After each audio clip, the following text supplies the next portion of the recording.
নমস্কাৰ আপোনালোকক পুনৰবাৰ ইজি টু ষ্টাডি চেনেলৰ অন্য এটি ভিডিঅ'লৈ আপোনালোকক স্বাগতম জনাইছো আজিৰ এই ভিডিঅ'টিত আপোনালোকৰ মাজলৈ কেইটামান সাধাৰণ জ্ঞানৰ কোৱেশ্চন এনসাৰ লৈ আহিছো আৰু এই কোৱেশ্চন এনসাৰসমূহ আপোনালোকক আগন্তুক আহি থকা এডিআৰই আসাম পুলিচৰ লগতে অন্যান্য প্ৰতিযোগিতামূলক পৰীক্ষাসমূহত সহায় কৰিব গতিকে আপোনালোকে ভিডিঅ'টো স্কিপ নকৰাকৈ সম্পূৰ্ণৰূপে চাব আজিৰ ভিডিঅ'টিৰ প্ৰথমটো কোৱেশ্চন হৈছে বৰ্তমান ভাৰতৰ শিক্ষা মন্ত্ৰীজনৰ নাম কি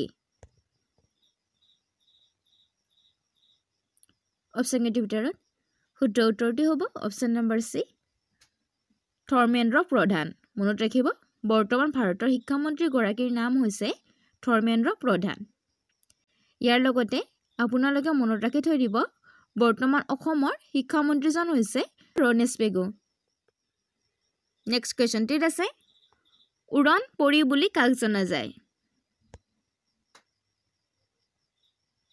অপচন এটিৰ ভিতৰত শুদ্ধ উত্তৰটি হ'ব অপচন নম্বৰ এ পি.টি. উষা মনত ৰাখিব উড়ান পৰি বুলি পি.টি. উষাক জনা যায়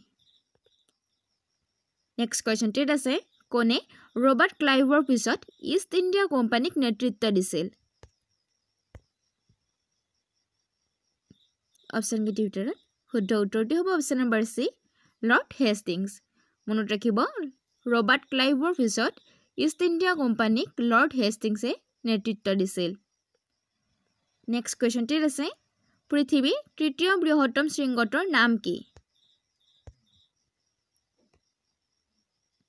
অপচন এটিৰ ভিতৰত শুদ্ধ উত্তৰটি হ'ব অপচন নম্বৰ সি কাঞ্চনজংঘা মনত ৰাখিব পৃথিৱীৰ তৃতীয় বৃহত্তম শৃংগটো হৈছে কাঞ্চনজংঘা নেক্সট কোৱেশ্চনটিত আছে ময়ূৰ সিংহাসন বনোৱা শিল্পীজনৰ নাম কি অৰ্থাৎ ময়ূৰ সিংহাসন কোনে বনাইছিল অপচন এটিৰ ভিতৰত শুদ্ধ উত্তৰটি হ'ব অপচন নম্বৰ সি বাদল খান মনত ৰাখিব ময়ূৰ সিংহাসন বাদল খানে নিৰ্মাণ কৰিছিল নেক্সট কোৱেশ্চনটিত আছে শংকৰদেৱৰ ৰচিত একমাত্ৰ সংস্কৃত গ্ৰন্থখনৰ নাম কি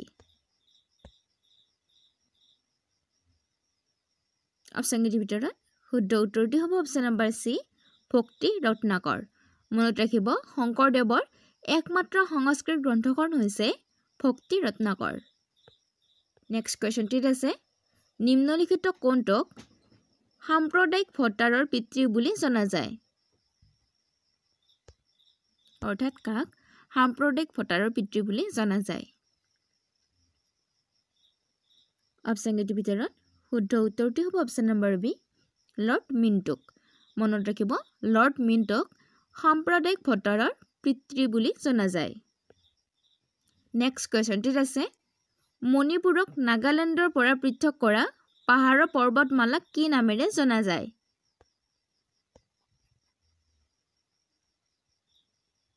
অপচন এটিৰ ভিতৰত শুদ্ধ উত্তৰটি হ'ব অপচন নম্বৰ এ আৰাকান পাহাৰীয়া ৰেঞ্জ মনত ৰাখিব মণিপুৰক নাগালেণ্ডৰ পৰা পৃথক কৰা পাহাৰৰ পৰ্বতমালাক আৰাকান পাহাৰীয়া ৰেঞ্জ বুলি জনা যায় নেক্সট কোৱেশ্চনটিত আছে বিশ্বৰ আটাইতকৈ দীঘল পৰ্বতমালা কোনটো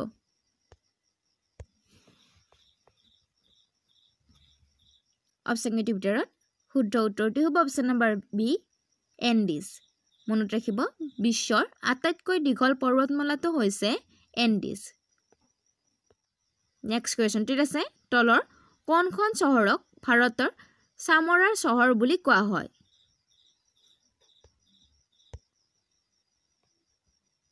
অপচন এটিৰ ভিতৰত শুদ্ধ উত্তৰটি হ'ব অপচন নম্বৰ এ কানপুৰক মনত ৰাখিব কানপুৰক চামৰাৰ চহৰ বুলি কোৱা হয় নেক্সট কোৱেশ্চনটিলৈ আগবঢ়াৰ আগতে আপোনালোকে যদি এইখিনিলৈকে ভিডিঅ'টো চাইছে আৰু ভিডিঅ'টো চাই ভাল পাইছে তেন্তে ভিডিঅ'টো এটা লাইক কমেণ্ট কৰাৰ লগতে ভিডিঅ'টো শ্বেয়াৰ কৰি দিব নেক্সট কোৱেশ্চনটিত আছে কৰ্ণাটক কেৰালা আৰু তামিলনাডু ৰাজ্য সংযোগস্থলত তলত উল্লেখিত কোনটো আছে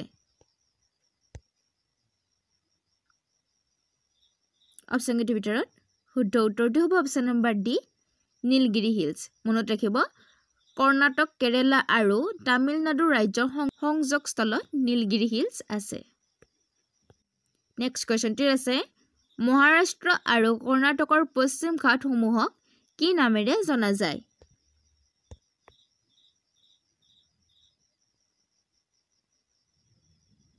অপশ্যন কেইটিৰ ভিতৰত শুদ্ধ উত্তৰটি হ'ব অপশ্যন নম্বৰ বি সহ্যাদ্ৰী। মনত ৰাখিব মহাৰাষ্ট্ৰ আৰু কৰ্ণাটকৰ পশ্চিম ঘাটসমূহক সহ্যাদ্ৰী বুলি জনা যায়। সহ্যাদ্ৰী নামেৰে জনা যায়। নেক্সট কুৱেশ্যনটিত আছে বৰ্তমান আৰোপ কৰা তলৰ কোনটো কৰৰ ঠাইত সামগ্ৰী আৰু সেৱা কৰ হ'ব? অপশ্যন কেইটিৰ ভিতৰত শুদ্ধ উত্তৰটি হ'ব অপশ্যন নম্বৰ ডি ডেট। মনত ৰাখিব বৰ্তমান যিটো মূল্য সংযোজিত কৰ আছে ইয়াৰ ঠাইত সামগ্ৰী আৰু সেৱা কৰ কৰা হ'ব। নেক্সট কুৱেশ্যনটিত আছে 2024 বৰ্ষৰ G20 সন্মিলন ক'ত অনুষ্ঠিত হ'ব? অপশ্যন কেইটিৰ ভিতৰত শুদ্ধ উত্তৰটি হ'ব অপশ্যন নম্বৰ এ ব্ৰাজিলত। মনত ৰাখিব 2024 বৰ্ষত অৰ্থাৎ এই বছৰ G20 সন্মিলন ব্ৰাজিলত অনুষ্ঠিত হ'ব। নেক্সট কুৱেশ্যনটিত আছে 2023 বৰ্ষৰ G7 সন্মিলন ক'ত অনুষ্ঠিত হৈছিল? অপশ্যন কেইটিৰ ভিতৰত শুদ্ধ উত্তৰটি হ'ব অপশ্যন নম্বৰ এ হিৰোশ্বিমাত। মনত ৰাখিব 2023 বৰ্ষৰ G7 সন্মিলন হিৰোশ্বিমাত অনুষ্ঠিত হৈছিল। নেক্সট কুৱেশ্যনটিত আছে ক্ৰিকেট বিশ্বকাপ 2023 কোনখন দেশত আয়োজন কৰা হৈছিল? অপশ্যন কেইটিৰ ভিতৰত শুদ্ধ উত্তৰটি হ'ব অপশ্যন নম্বৰ বি ভাৰতত। মনত ৰাখিব ক্ৰিকেট বিশ্বকাপ 2023 ভাৰতত আয়োজন কৰা হৈছিল। ইয়াৰ লগতে আপোনালোকে মনত ৰাখিব 2023 চনৰ ক্ৰিকেট বিশ্বকাপৰ ফাইনেল খেলখন ভাৰত আৰু অষ্ট্ৰেলিয়াৰ মাজত হৈছিল, যিখন খেলত অষ্ট্ৰেলিয়াই বিজয় হৈছিল। মনত ৰাখিব 2023 চনৰ বিশ্বকাপ অষ্ট্ৰেলিয়াই জিকিছিল বা বিজয় হৈছিল। নেক্সট কুৱেশ্যনটিত আছে ৰাষ্ট্ৰসংঘৰ প্ৰথমজন মহাসচিব কোন আছিল? অপশ্যন কেইটিৰ ভিতৰত শুদ্ধ উত্তৰটি হ'ব অপশ্যন নম্বৰ এ ট্ৰাইগভে লাই। নেক্সট কুৱেশ্যনটিত আছে মহিলা ফিফা বিশ্বকাপ 2023 কোনখন দেশে জয়লাভ কৰিছিল? মহিলা ফিফা বিশ্বকাপ 2023 চনৰ কোনখন দেশে জয়লাভ কৰিছিল? অপশ্যন কেইটিৰ ভিতৰত শুদ্ধ উত্তৰটি হ'ব অপশ্যন নম্বৰ চি স্পেইনে। মনত ৰাখিব মহিলা ফিফা বিশ্বকাপ 2023 চনত স্পেইনে বিজয় হৈছিল বা বিজয় লাভ কৰিছিল। আছে নিম্নলিখিত কোনটো ভাৰতৰ প্ৰথম ভাইচৰয় আছিল? অপশ্যন কেইটিৰ ভিতৰত শুদ্ধ উত্তৰটি হ'ব option number C lord Canning. মনত ৰাখিব ভাৰতৰ প্ৰথম ভাইচৰয় আছিল লৰ্ড কেনিং। নেক্সট কুৱেশ্যনটিত আছে নিম্নলিখিত কোনটো বংগৰ প্ৰথম গভৰ্ণৰ জেনেৰেল আছিল?